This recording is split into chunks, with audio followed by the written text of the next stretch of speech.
How's it going, everyone? I'm Nick, and you're listening to episode 5 of RSA Radio. Today is June 2nd, 2018, and in today's podcast, you will hear my full interview with my highly recommended guest, Maestro Matt Maughan of Bendu Lightsaber Combat. Matt really knows his stuff, and it was my pleasure to have him on to talk about the 7 Jedi Forms, the philosophy behind them, and how they can be interpreted into competitive techniques and approaches in the real-life sport of combat saber dueling. Matt was born and raised in Illinois and has studied sword combat and the martial arts for about 30 years. He was introduced to Star Wars by his older brothers, and it wasn't long before his passion for Star Wars, fencing, and teaching converged. He ran an Olympic fencing club for 10 years, and since 2015, has uploaded over 60 instructional videos on his YouTube channel, which boasts near 1,000 subscribers.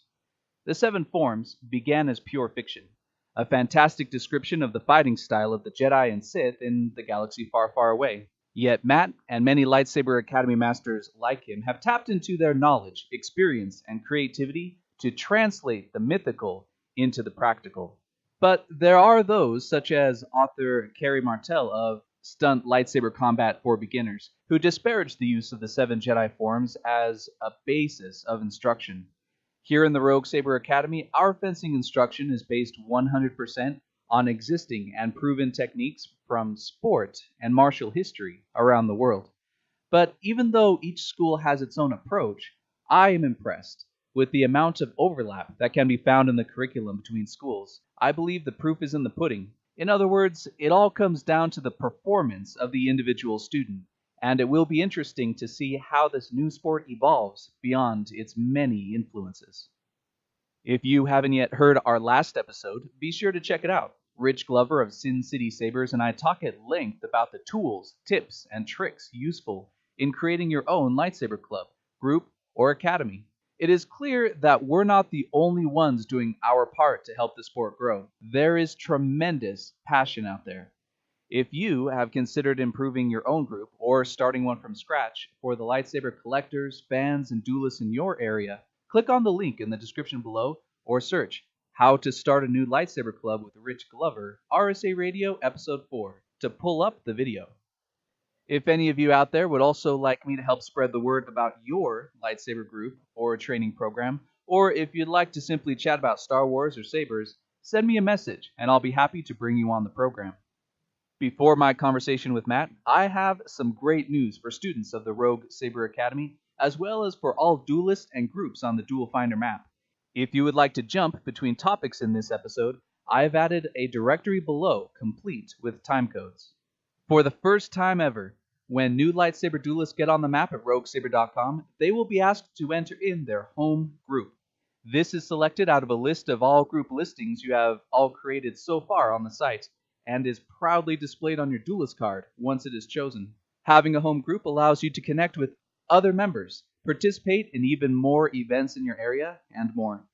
To update your home group, find a Sabersmith, community club, academy, or performance group near you on the Duel Finder map, and use the buttons on their listing.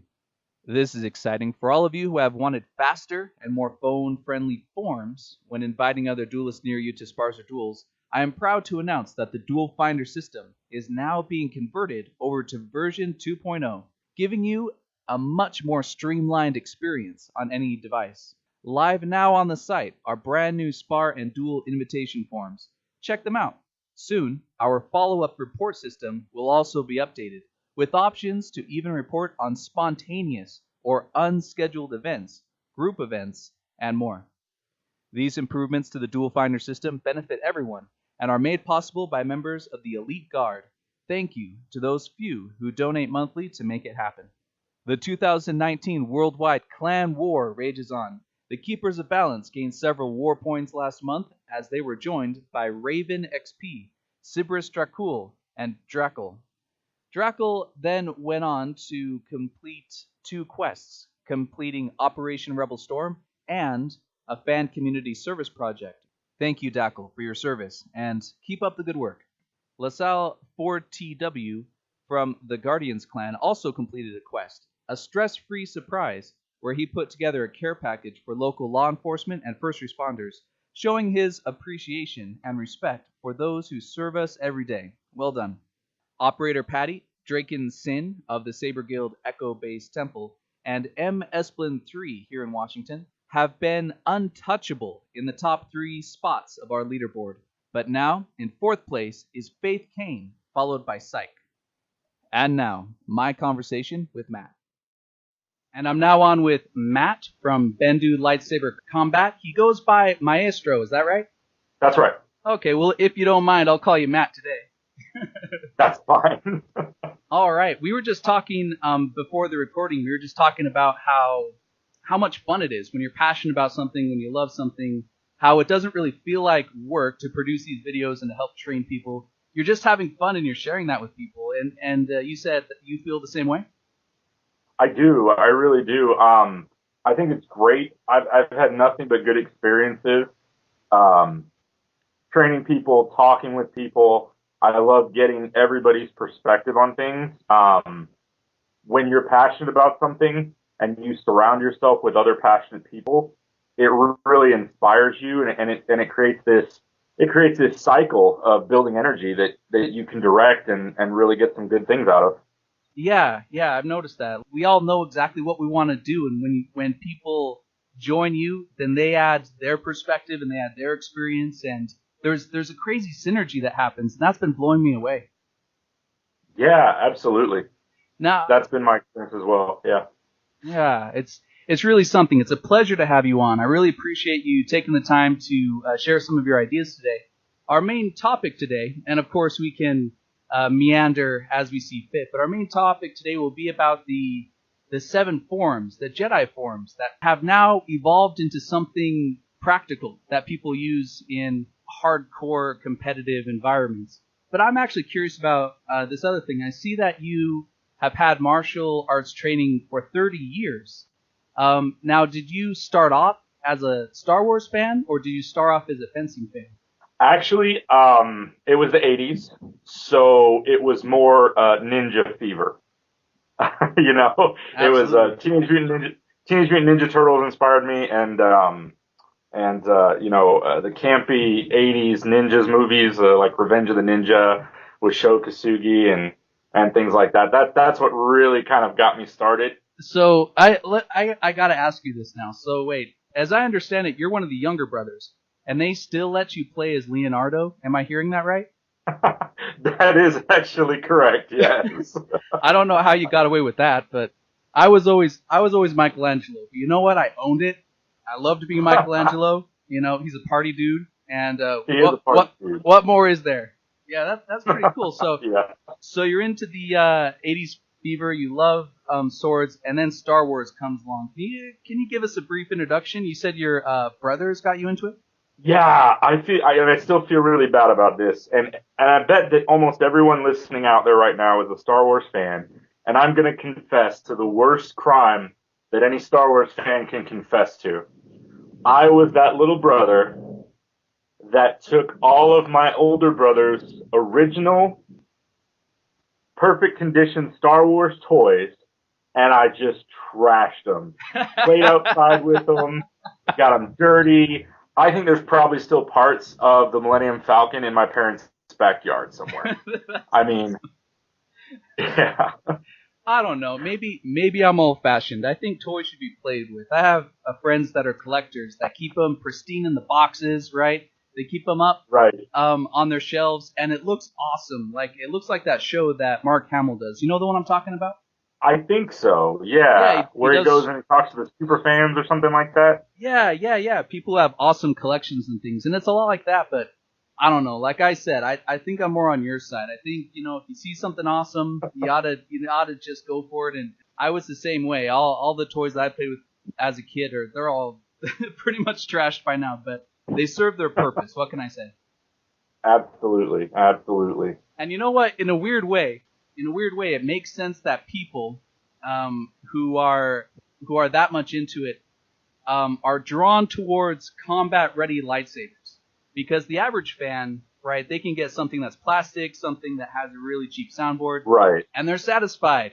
But since we really destroy our stuff, like it makes sense that we'd be drawn to something a little bit more reinforced. Yeah, definitely. Now, before we get into the main topic, I had another random question for you, and that's, what side are you on? I'm talking about the light side, the dark side, the gray. It's really fun to talk to hardcore fans about that, and because I always get really interesting answers. So, what do you say, Matt? What side are you on? I gotta ask a clarifying question response before I answer, because if you let me, I will go off on this issue. I know myself. If you let me, I'm going to go off on this issue. So, do you want the long answer or do you want the short answer?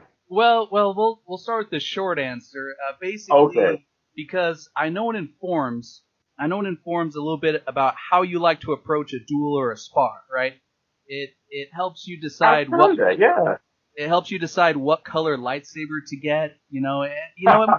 Seriously, there's a few factors there that people kind of have in the back of their minds as they get into the sport. So what would you say? I'm light side. I'm light side. I'm a hardcore Jedi fan. Light side all the way. We're on the same team then. In my on my website, you can choose which clan to join, and there's a light side clan, and that's where I represent. Yeah. Oh yeah, sweet. So all of you gray people out there, all of you dark side people out there, we have cookies too. Yeah, we have cookies too.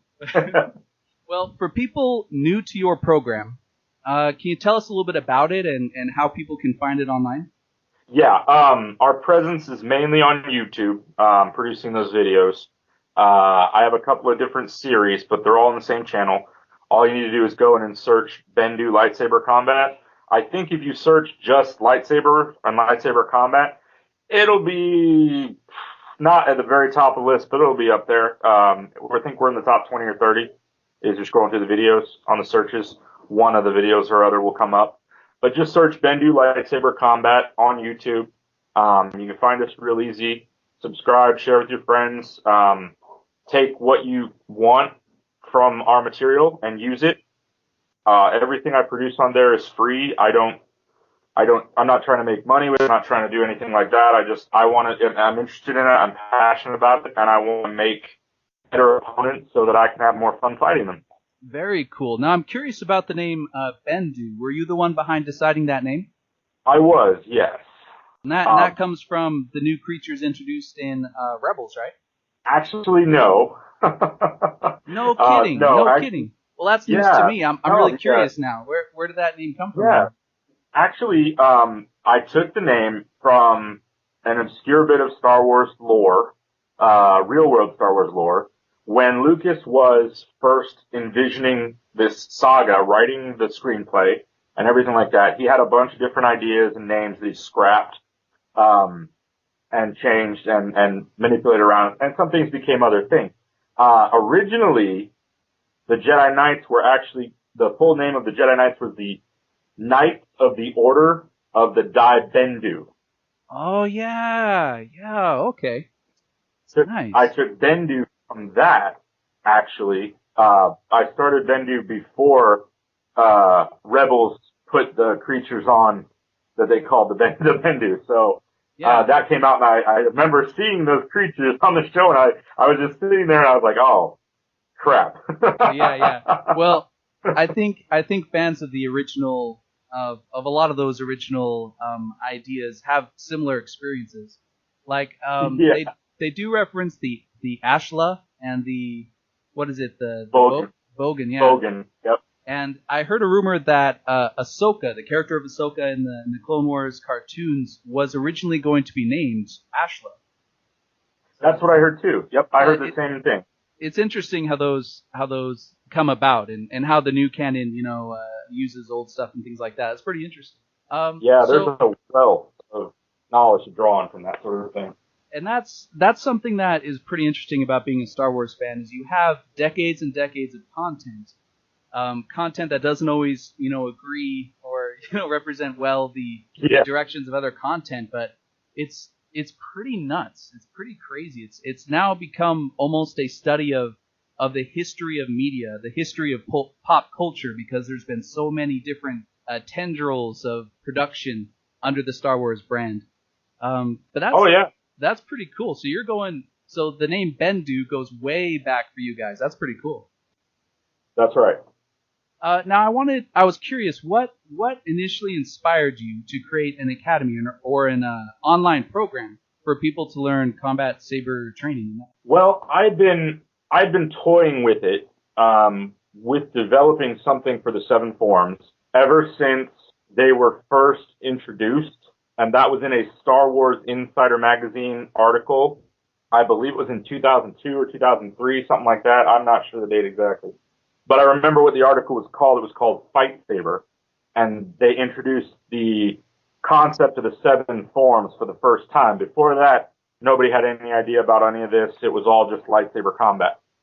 And I read that article, and I was really intrigued because I saw the potential to study real-world martial arts, the similarities between that and these different sorts of forms, the different forms.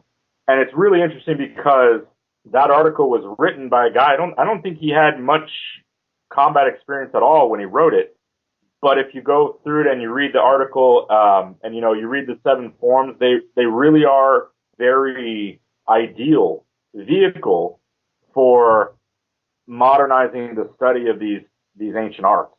And that's really what I feel I'm trying to do, is to bring the study of these arts together without the need to carry with them all the cultural influences that they have tied to them, and just study the pure sword work and put it in the nerdy context of Star Wars, which is always a plus. That is pretty interesting, and those forms would later find their way to the book The Jedi Path, which I hope everyone listening, they have their own copy. Other aspects from the early lore, such as the Jedi Code, which I think first showed up on a tabletop style game manual, if I remember right. And a lot of that early lore kind of trickled down into this Jedi Path, a real gem of fandom. I was curious, what did you think of the book when it came out? Like the artwork by Troy Alders, or the style of the scribbled in old school textbook kind of appearance of it? Like what did you think when it came out? Yeah, no, I loved it. I thought it was really a marvelous book, and I thought that the presentation of it was 100% just spot on. I mean, like you mentioned, the notes that look like they're handwritten in the margins, so great. I mean, to get that little piece of those characters that we love, and then and feel like they're right there with you, like they held this book too. Oh man, I just love that. That was a stroke of genius, putting those in there. I think so too. It's things like this you could tell were made by fans for the fans. You know what I'm saying? Exactly. Yeah, no, absolutely. And the thing that's really great about it is, like you were saying, that book is indicative of something that I love about Star Wars, that a lot of things you just don't get, the same play between the fans and the official creators and developers. I mean, they've taken ideas from fan fiction and articles and different games and things like that, and they've found them to be popular. And when fans have responded to them, the official developers have then picked those up and run with them, which is great, because it makes all of us feel like we're a part of it, and we have a hand in developing it every day, by the stories we tell each other, by the adventures that we have together, and the things that we come up with and develop. You're right. You do. I mean, in a literal sense, you do have a hand in it, because there'll be people, in years to come that'll get a new awesome lightsaber. Maybe they're watching, I don't know, episode 43. I don't know how far they're going to go. But, and they're going to look up, what's this, Makashi business? And they're going to bring up these videos of all of these different academies popping up. You said you're, in the top few videos that pop up. You really are contributing. This is something, you can't separate the lore from the fans. You really can't. And no, it's exciting, because I've noticed now in our academy, in my academy, we took the approach of, well, maybe we could just take techniques from history, and without blurring the lines too much, let's just convert them right over to lightsaber lessons. And what I've noticed is that most academies, though, I'm looking at Ludo Sport or Terra Prime, all these other guys. Which, if any of you find this video, you're all invited on this program, by the way. I think it'd be awesome to just hear everyone's perspective, you know. But Definitely. I've noticed that they are really attached to these 7 Jedi forms, and you know, I hear a lot of criticism that they started off as fictional, but you have done an awesome job of extracting the real practical application out of these initial ideas. And what I'd like to do, even though we don't have a ton of time, what I'd like to do is to hear from you the highlights and main differences of the different forms. Shii-Cho, Makashi's, Soresu. I don't even know if I'm pronouncing these correctly, to be honest with you. But yeah, so right off the top, what can you tell people? Let's say they are into the sport, they're having a good time, but they really haven't looked too far into these forms. What can you tell them starting off the top about Shii-Cho? Well, about Shii-Cho, what I would say is that as you're studying Shii-Cho, as you look at pretty much anything that's been written about Shii-Cho, Shii-Cho is the foundation, the building blocks of everything should be in Shii-Cho. No matter what school you look at, whether it's me or whether it's Darth Anonymous over in Terra Prime, whether it's Ludo Sport, SoCal Sabers, Light Speed Fencing, the Saber Authority in Singapore, all these different schools of thought that we have on what saber combat should look like. We all agree that Shii-Cho is the foundation. It's the starting point. It's what you have to know. It's what you should be teaching at least on day one. It's the shaking the hands with the lightsaber form, really, is what it is. You want to get a good grounding so that as you go on to study other forms and more advanced techniques, that you have a good starting base to go off of. That sounds pretty good. I was talking to someone the other day, and I was describing my school's Form 1 lessons are basically based off of Kendo, Kenjutsu, and Aido. And they say, oh, so that's basically like Shii-Cho. And I'm like, yeah, I guess so. And they're like, oh, yeah, that's what they teach younglings and kids. And I'm like, well, maybe not exactly. Cool. That's the thing. Yeah, that's the thing is a lot of people see Shii-Cho especially as sort of limited. I don't find it to be so at all. And I certainly, when I was developing our version of it, also based primarily, but not exclusively, on the Japanese Kendo Kenjutsu and a few other Budo with the sword. I wanted all of our forms to be created in such a way that if you wanted to, you could specialize in just one of the forms, even Shii-Cho, and be able to take that to a very high level of practice all on its own. I wanted each form to stand on their own 2 feet and be a complete system of combat in and of themselves. And then from there, it's just picking out which one you want to study, which one speaks to you, which one you feel you'd be fitted for, and then run with it. I like that. That's a very smart approach. I think not to bad talk anybody, but I think some people put their programs together in many different pieces so that you'd have to learn the entire gamut of techniques before you could put any of them to use. So compartmentalizing them like that, I think is a pretty good stroke, to be honest. Thank you. For sure. What can you tell us about Makashi? Now, I know a little bit about Makashi. I think this is what fans would say is used most by Count Dooku. And yes. And I was floored when I was watching episode 2, which that gets a lot of hate. Let me just say, I really enjoy the prequels, okay? I'm one of those guys. I really enjoy the prequels. Haters are going to hate. But when I saw Count Dooku do a Western fencing salute, with his lightsaber, yeah. I'm like, whoa, that's pretty cool. He added a new style to the movies, and I enjoyed that. But yeah. So Makashi, am I right in saying that it's more Western fencing style? Traditionally, yeah, that's the way it's been interpreted. Even in the first article, Fight Saber, which I mentioned before, it made a reference to that the closest analog in our world to Makashi would be the classical sort of Western fencing, rapier combat, a lighter sword, a more linear approach. It's a much more refined sort of art is what it's supposed to be. So yeah, I would say that that's the way that we approach it. That's the way I think most people would interpret it as well. Although there are some that don't interpret it that way, but we go with the tradition on that one. Yeah, it's definitely a mix. The main inspiration we used on that was Bolognese side sword. Yeah, Bolognese cool. side sword. Yeah, cavalry saber, and some rapier combat and small sword as well. Interesting. I'm gonna have to give those videos of yours another look because I haven't seen a lot of side sword training. That's pretty cool. Oh, it's very fascinating. Yeah. Let's go ahead and move on to Form 3. Soresu. Soresu. Soresu. I say Soresu. Okay.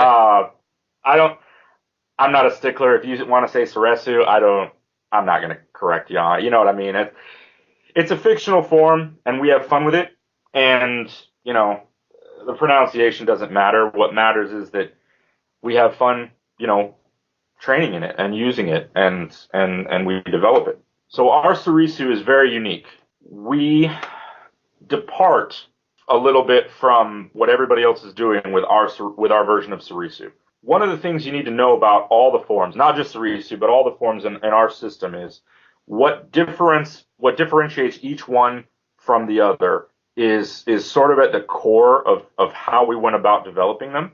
I have a series where I talk about each of the forms, and in them featured very heavily is what I call the fundamental formula for each form. And what the fundamental formula is a series of instructions on how to go about doing things in a Shii-Cho way, in a Makashi way, in a Soresu way, in an Ataru way that will maximize that form's ability to grant you victory in combat. Yeah. From what I understand, it's traditionally used as a form obsessed with defensive maneuvers. But you're saying your model is meant to be applied by people with all sorts of different strategies. Am I hearing you right?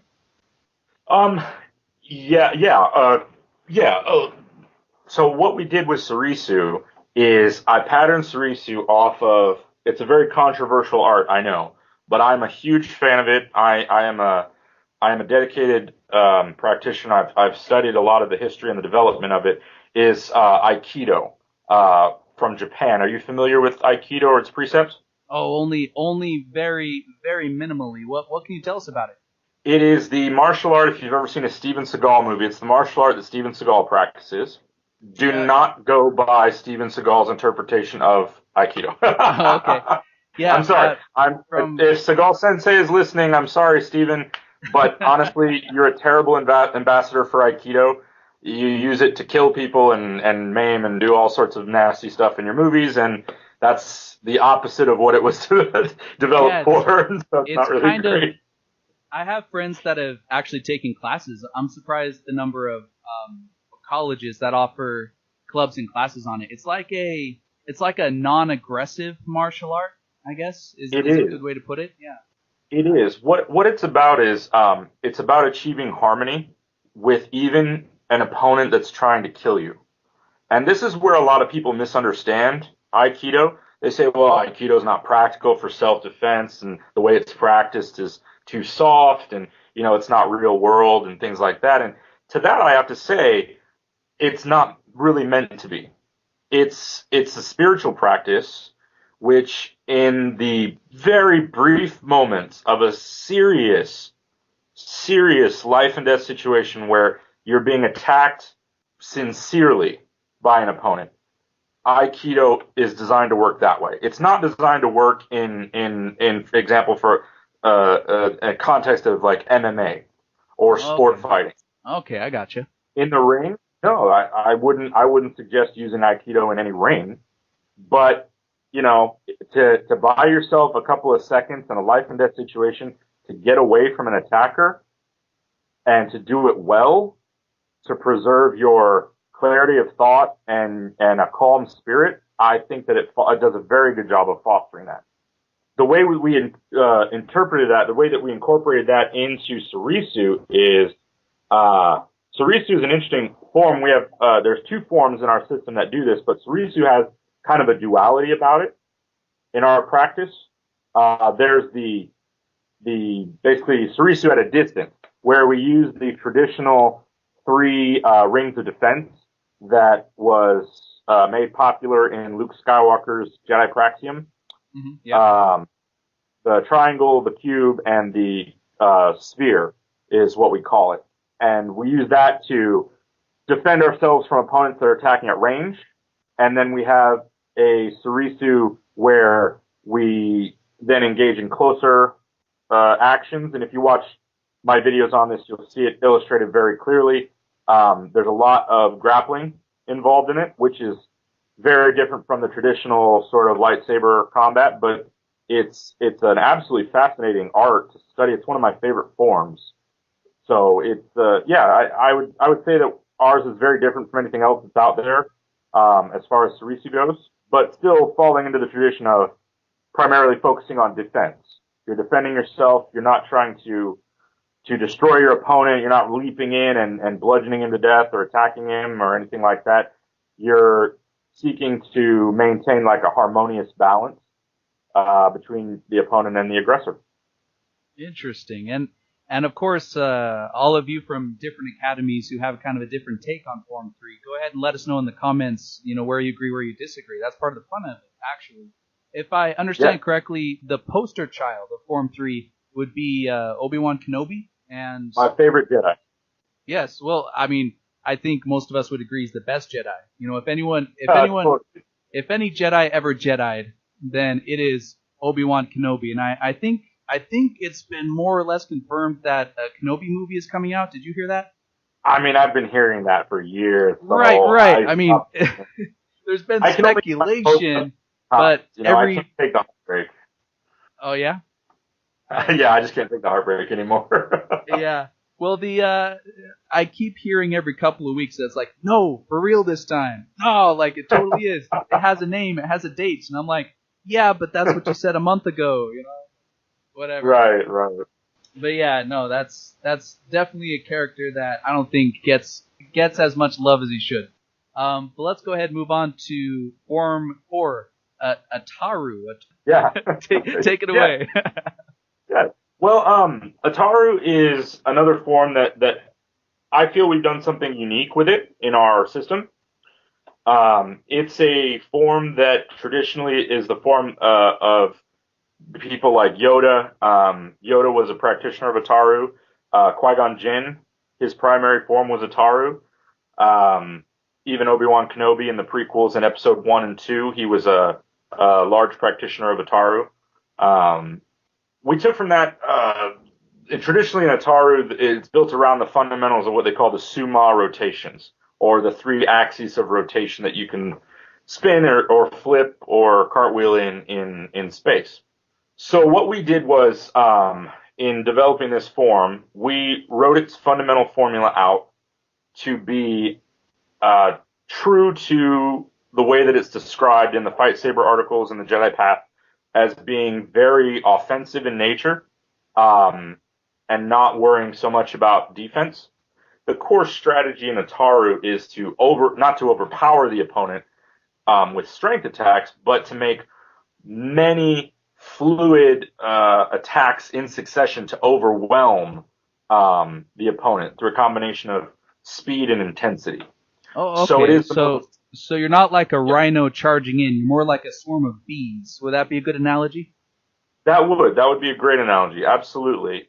Individually, your strikes might not be as powerful and earth-shattering, but you're making more of them. Just like in Wing Chun, they practice in the form of Ip Man, who was one of the teachers of Bruce Lee.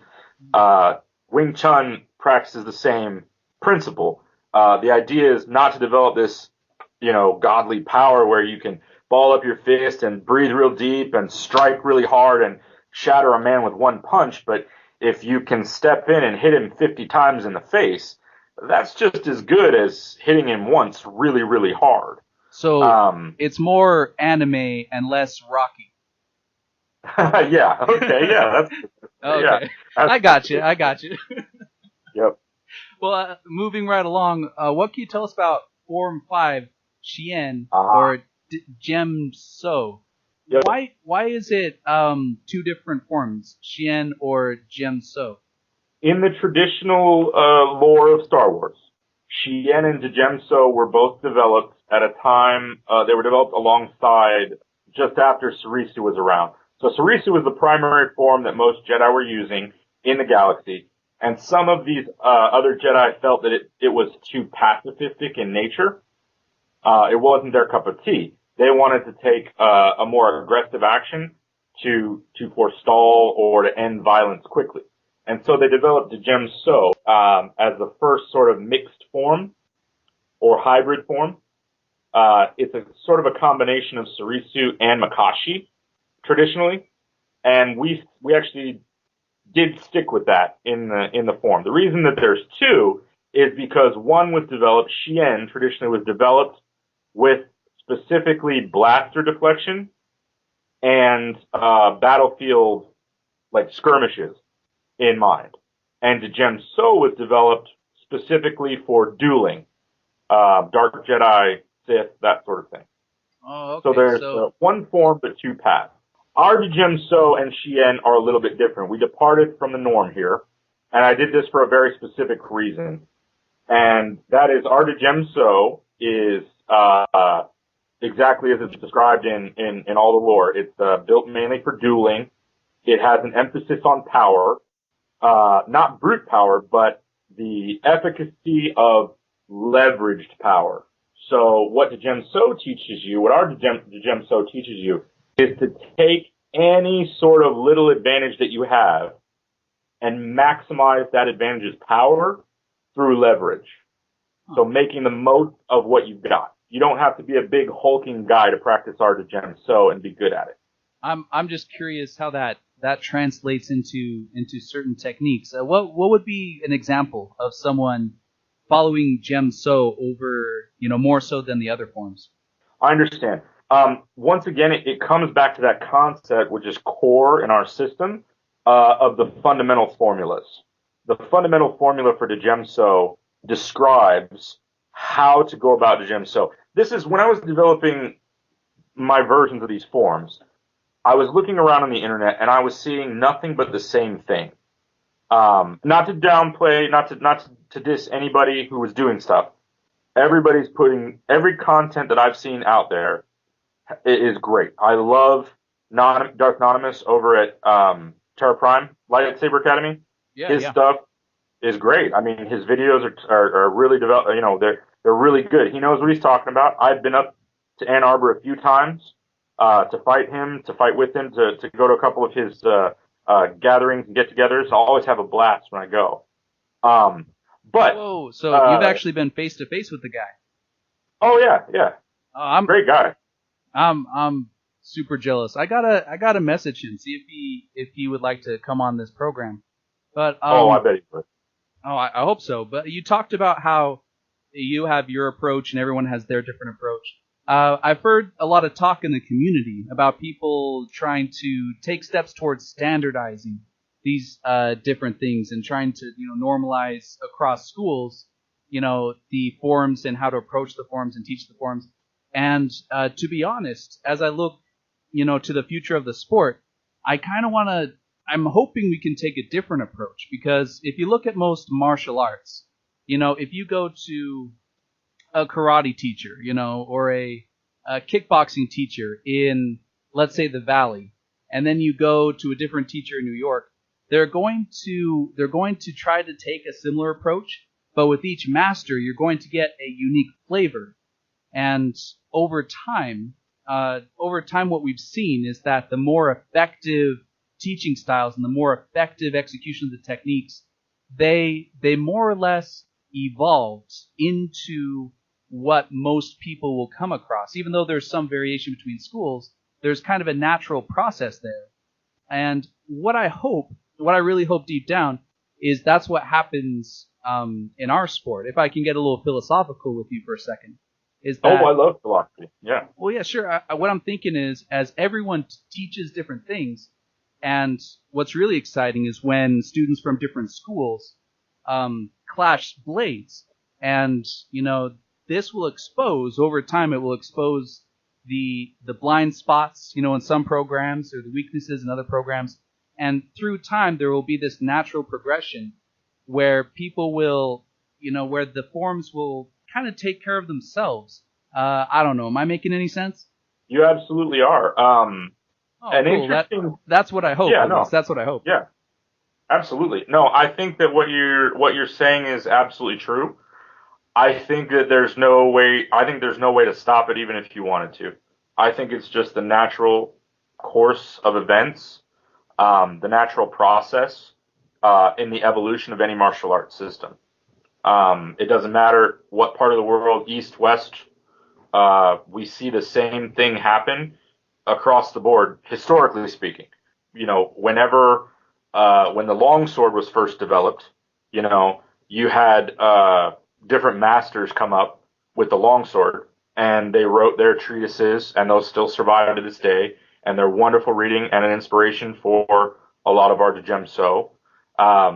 And you can study them, and it's really interesting to study the historical development of these martial arts because it's mirrored in what's happening today with lightsaber combat, which is exactly what you just said. And it's what should happen. That's what I think should happen. I've produced my videos. I've sort of said my piece with those videos. I've planted my flag, but I'm not saying that my way is the only way. I'm saying my way might be the right way for you. Only 50% of my way might be the right way for you, and you get 50% from somewhere else. Maybe only 10%, maybe only 1%. And I think that's the best and healthiest way to approach it, is not to try to dominate the industry, but to let it grow naturally, let it grow organically. Mixing and matching is what breathes life into the sport.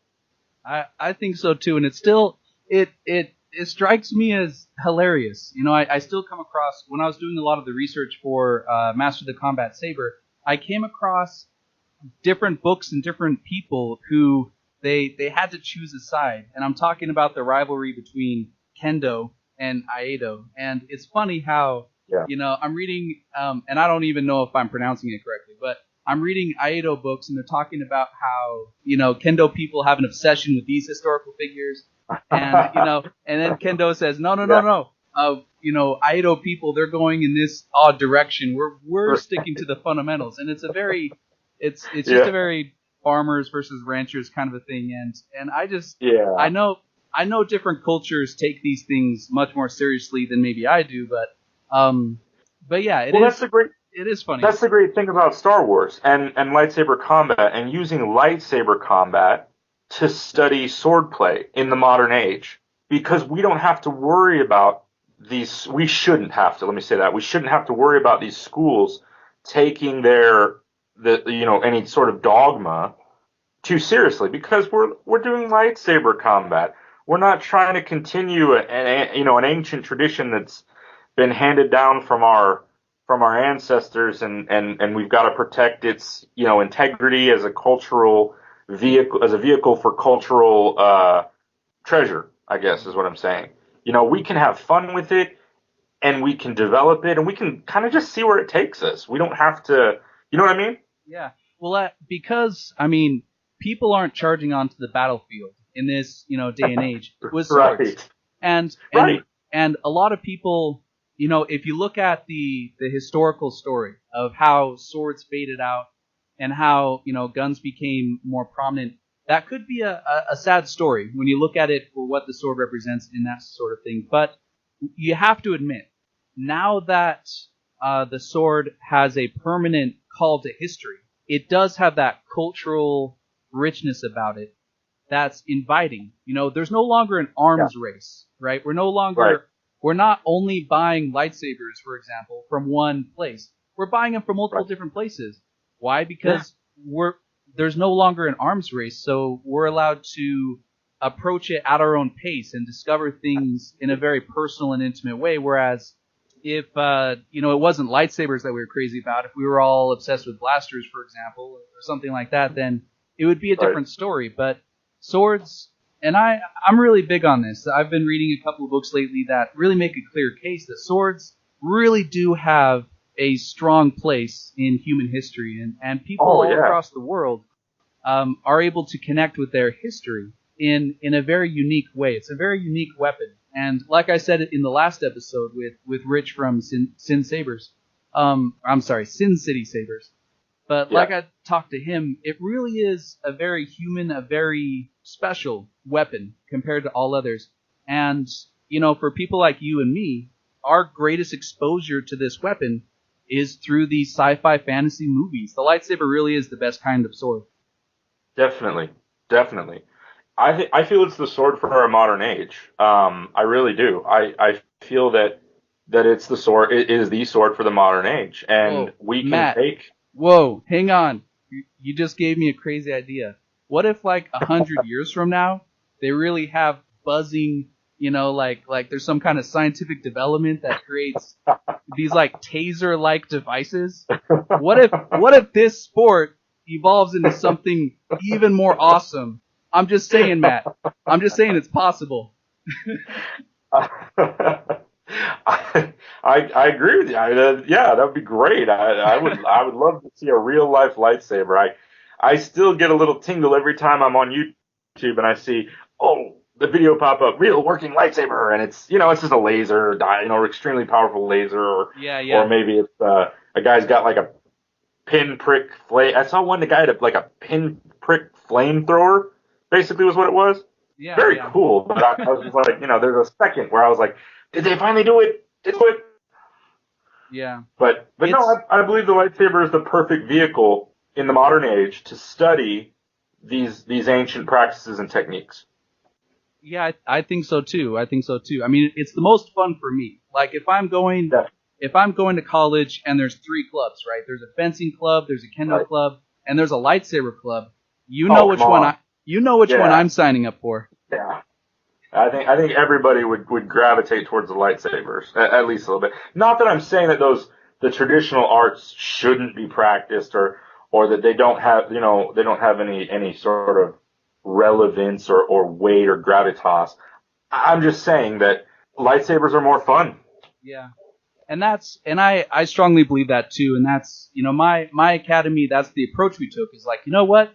Here's an excuse to study these ancient martial techniques that are no longer quote unquote relevant on the battlefield, but still say a lot about culture and history and stuff. And I think you're right. This is an amazing way. This sport gives us a great opportunity to resurrect a lot of those things, because here's the cool thing is you can't divorce sword instruction from a moral instruction, and conversations about honor and conversations about self-discipline and things like that. So that's cool. I mean, I don't know. Maybe I sound like an old fogey or something by saying this, but the world, I don't know if it's such a bad idea to teach people more about self-discipline and being a good person and that sort of thing. I don't think there's too much of that. Absolutely. Anything that requires the level of commitment and focused intent that studying swordplay, whether you're doing it with a lightsaber or a bokken or a shinai, or a rapier or a foil or an epee, any type of sword training, and it goes back to what you're saying, how the sword is a quasi magical tool in the human consciousness. Any sort of study of it I feel is going to make you a better person. I think any serious study of it is going to improve your character. It's going to give you opportunities to learn more about yourself, to reflect, to grow as a person, and to challenge yourself on every level, physically, mentally, and spiritually. No, I agree 100%. It reminds me of a buddy of mine who I'm trying to talk to about just standing up for yourself. Like when life gets you down, you got to get mean and you got to push back. And I think there's something very subtle in sword combat techniques that reinforces that idea. Because if you are constantly on the defensive, if you do kind of limp your way into a duel, and as someone else, has their A game on, well, they're going to completely dominate the situation and they're going to tear you apart. So there's a reason that businessmen, politicians, religious leaders, scholars, even to this day, read and study almost religiously the art of war. Yeah, I was just thinking about that too. And you can get, by the way, for all of you listening, you can get the Art of War. I think there's like a dozen editions of it that are free right now on Amazon. You can just download the ebook for free. Yep. And I totally recommend it. It's interesting how in my research of Kendo and Aido, how much that kind of crossed paths with a lot of that same, the same kind of cultural beats and messages from the Art of War. So interesting. There's some crossover there that I haven't fully figured out or understand, but there's something there. I think we're onto something here, Matt. I agree. I think so too. So that's Form 5, Djem So. Oh, I'm sorry. Wait. There's one more thing. I'm sorry. One more thing on Form 5. I would be remiss if I didn't bring this up, because I don't know how many of the videos you've seen. But we have something that's excessively unique in our system, and that is our version of Shien. Traditionally, Shien is associated in the Jedi systems with a reversed grip. It's seen as a hallmark of Shien. Okay. There is a massive debate in the sword community on the efficacy of a reverse grip. Is it real? Is it historically accurate? Was it ever really used? Is it combat viable? This sort of thing. And I'd love to take the opportunity right now to say that I believe that it is. I believe that it is combat viable. I believe that it is a true historic technique. There are many documented battles, both in the East and the West. Well, actually, I don't know about the West. I'm sorry. I don't want to overstep my bounds, but at least in the East, of people using a reversed grip and coming out on top. I think that it's not something that you can do in every situation. It's not always appropriate, and that's a word that I'm very big on as a teacher. I always warn my students. I warned when I was a professional fencing instructor. I warned my students of this, and I do it still today. I said to them, whenever you're talking to a coach or a trainer or anybody like that who's giving you an opinion, if they use the words right and wrong a lot, listen to what they have to say politely, but understand that is not someone that's someone who's being very dogmatic in their thinking. I always use the words appropriate and inappropriate. Huh. You just gave me a great idea, Matt, because this is something that my team, as we're trying to do a lot more research and trying things out, this is also a part of contention with us. So maybe, if I'm lucky, I can get you and maybe a few other instructors. We can have a debate. We can have a debate about this, man. Oh, I'd love to. That'd be great. No, I'd love to. That's cool. I wish we can keep going down that vein, but we're both getting a bit short on time. So if you don't mind, let's go ahead and talk about Form 6, Niman. Niman, yes, Niman. Okay. Traditionally, in the lore of the Jedi, the in-universe lore, Niman was a jack of all trades style, developed to sort of show a Jedi the basics of all the other forms of lightsaber combat. At its heart, I think it's really a study of the lightsaber itself as a total weapon. The poster boys for this form, interestingly, this is a unique form because in the lore, you have Jedi that use this form and have given it a reputation of being extremely weak. For instance, in the article Fight Saber, it was said specifically that every Jedi that died in the Geonosis arena was primarily a Niman practitioner. Oh, wow. That's a harsh thing to say. It is. But at the same time, some of the greatest lightsaber masters in history have been Niman practitioners. Exar Kun never defeated in a lightsaber duel, ever. And he was primarily a Niman practitioner. Darth Plagueis is also generally, never specifically stated to be, but generally thought of as a nine-man practitioner. Interesting. So in our system, we chose to do the same sort of thing with nine man. Nine man is the MMA of our system. It's the mixed martial arts. In nine man, you don't study a particular sort of style. It's not a specialized style. It is a study of all the previous styles. So you learn the fundamentals of all of the 5 previous styles: Shii-Cho, Makashi, Soresu, Ataru, and Djem. So, and then you primarily, when you're studying nine man, what you're studying is tactics. It's primarily, first and foremost, a study of tactics. If you look on our, and one of the videos, one of my favorite videos that I produce, not Toot My Own Horn, it's just one of my favorites, is our fundamental series on nine man, because I go into the tactics of it very deeply, and I list basically all the tactics that you can take when you're going in, all the basic tactics you can take when you're going in a fight. I think there's something like 24 or 26 of them total. I'd have to go back and review. It's been a while. But yeah, I would recommend looking up that Nine Man and Jarkai, I believe is the title of the video. But that's the way that we do it here in Bendu. It's a study of tactics and strategy. Miyamoto Musashi, in his book the Book of the Five Rings, yeah, he stated that the study of the sword is primarily a study of the way of strategy. And that's what our nine man is a study of strategy and tactics and how to employ them.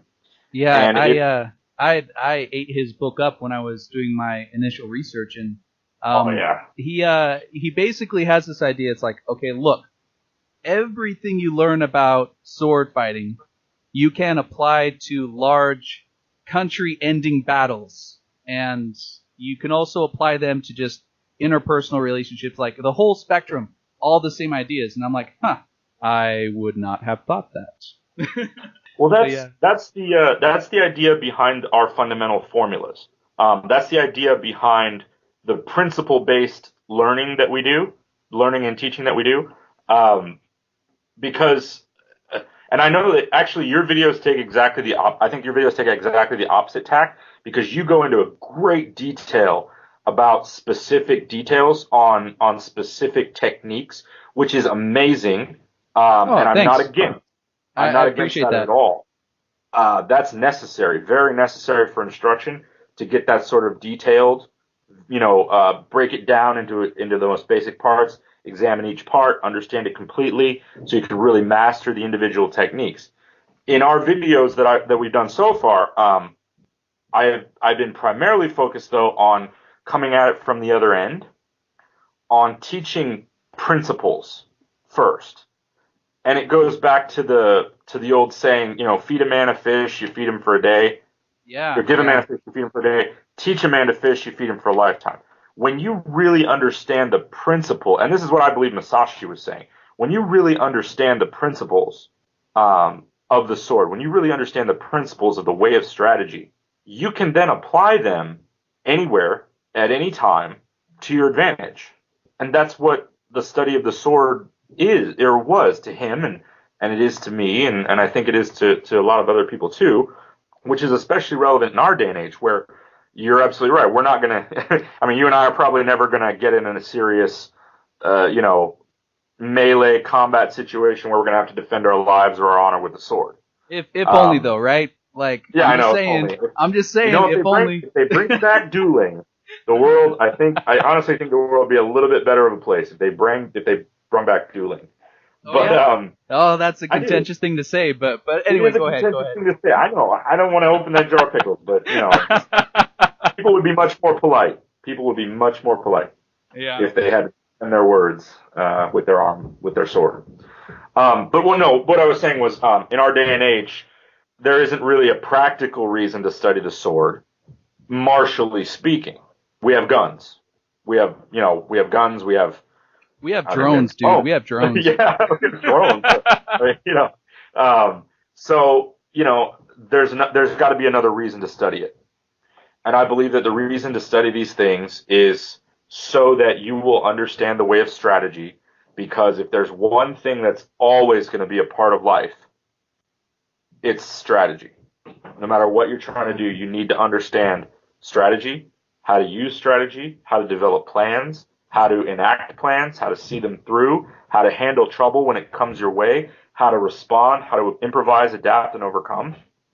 That's never going to go away. That's always going to be relevant to the human race. I agree, and it was really interesting. For a few months, I was completely obsessed with Bushido and the philosophy behind the Japanese warrior. And it's interesting. All modern presentations of this, they all kind of start out the same way, saying, well, this was the code of the warriors out on the battlefield. But today it's really applicable in understanding Japanese culture, but also navigating the cutthroat business world. And I'm like, oh, that's something. I mean, that it took me a while for my mind to roll over that just sticking up for yourself or trying to make sure that you get the raise you deserve and things like that. These are all skills that we used to teach, to young soldiers, before going on the battlefield. It's just crazy that those things are connected. Yeah, absolutely. If I can take it back, I'm going to backtrack just a little bit. I'm going to talk about one of my favorite forms, Sure. Soresu, and a principle and a technique in Soresu that I feel is something that is so valuable to life. I just, it's life altering when you learn it and internalize it. And that's a principle of how to deal with an incoming attack. There are lots of different ways that you can deal with an incoming attack. And I'm not talking just about a punch to the face or an overhead sword chop down on your head. I'm talking about when your boss gives you a bad performance review. That's a blow. That's an attack. When you're working at your job and a customer comes up and they're ticked off and they're looking for a fight and they're looking for all this, to cause trouble. That's an incoming blow. And one of the things I love about Soresu is that with Soresu principle, we learn not to, you can respond to it in a lot of different ways. The way that a Soresuist responds to it is to harmonize with that incoming energy, to get behind it, to become it, not to push against it, not to fight against it and create a wasteful struggle, but to harmonize with that incoming energy. And when you harmonize with it, you become a part of it, and then you're able to lead it, to gain control over it, and guide it into what we call a circuit of neutralization. And the attack is neutralized. It's not stopped, with a brick wall or anything like that. We don't respond with more violence.